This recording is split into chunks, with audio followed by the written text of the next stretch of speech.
Sa ibang balita, dating Negros Oriental Representative Arnolfo Teves Jr. nasa red tag na ng Interpol. Pamilya Degamo at kaanak ng ilan pang mga biktima sa pamamaslang sa Pamplona Massacre, patuloy pa rin ang pag-asa na mabibigyan sila ng hustisya. Si Luisa Erispe sa sentro ng balita. Inaasahan ng Department of Justice na mas liliit pa ang mundo ni dating Negros Oriental Representative Arnolfo Teves Jr.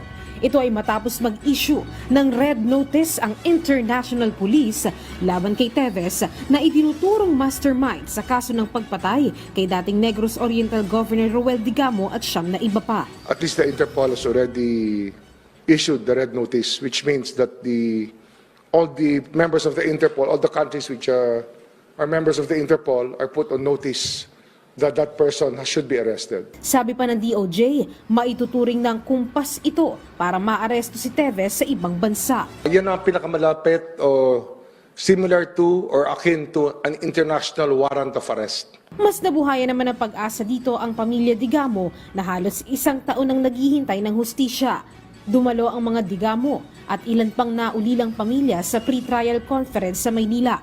Dininig sa hukuman ang mga kasong murder, attempted murder at frustrated murder laban kay dating Congressman Teves at 10 iba pang sospek. Mabilis na natapos ang pagdinig at susundan naman ito ng trial sa June 26. Magulang din po sila. Ay pamilya. Pamilya. Hirap talaga nila. Kasi kinabukasan ng mga anak namin. Kunsensya sila sa ginawa nila.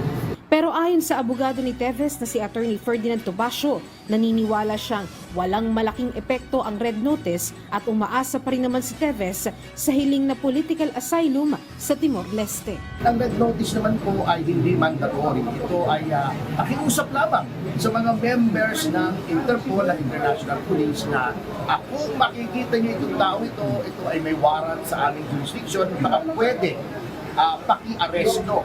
Luisa Erispe para sa Pambansang TV sa Bagong Pilipinas.